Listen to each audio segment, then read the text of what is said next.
සුබ දවසක් හැමෝටම.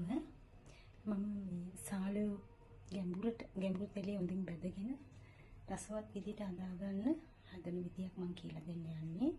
මේ හොඳින් සෝදලා කාදාලා පිළියන්න ටික වැඩියෙන් දැම්මම අර පිළිගඳ නැතුව තියෙනවා.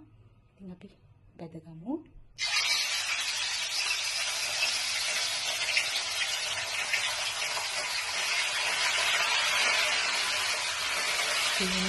මම පොඩි දෙයක් කියන්න ඕනේ. මම මේ සාලුවේකට ලුණු පොඩ්ඩක්වත් දාලා නැහැ. ලුණු ගම්මිරිස් මුකුත්ම දාලා නැහැ. දැන් නම් ඉතින් රන්වන් පාටට බැදිලා තියෙන්නේ. කටු මාළු තමයි ඉඳලා කැම්පිනෝට මේ පොඩි මාළු කන්න කැමරට ගන්න. මම මේවා අපි කැමරට ගන්න ඕනේ. ඒක කැල්සියම් බහුලයිනේ.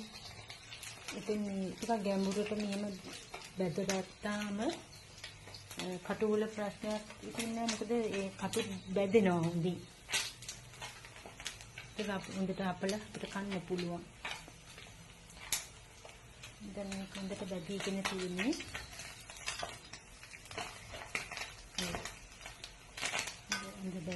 හොඳ සුවඳක් එනවා. මේ මම බැදගත්ත මාළු ඉතින් මම සීසන් කරේ නෑ. ඉතින් මට කියන්න ඕනේ මේ කොටාගත්ත ගම්මිරිස්, කැලි මිරිස් ටිකක් සහ ලුණු. අවශ්‍ය ප්‍රමාණයට ලුණු ටිකක් දාලා මම මේව කලවම් කරගත්තා. ඉතින් මේකට ලුණු මොකද විනාඩි 20ක් අදිස්සේට අපිට විනාඩි 20ක් විතර සීසන් කරගන්න බැරි වුණොත් මේ විදිහට කරගන්න පුළුවන්. හරිම ලේසියි. ටිකටම ගම්මිරිස්, ලුණු, chili flakes, කැලි මිරිස් ටිකක් දාලා මේව දාලා ඉතින් මම සුදු ලුණු පොඩියට කපාගෙන තියාගත්තා. සුදු ලුණු චුට්ටක් සහ හමු මිරිස් පොඩියට කපාගත්ත හමු මිරිස්, ලුණු ස්වල්පයක් මෙහෙම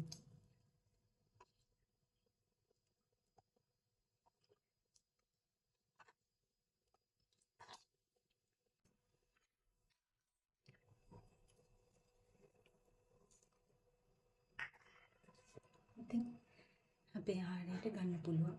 හරිම රසවත් විදියට මේ මම එකක් කාලා බලන්නම්. සද්දයි කිරිස් සීසන් කරේ නැති වුණාට ලුණු ගම්මිරිස් මම අර තියලා තියෙන විදියට ලුණු ගම්මිරිස් ඔක්කොම තියෙනවා රසයි.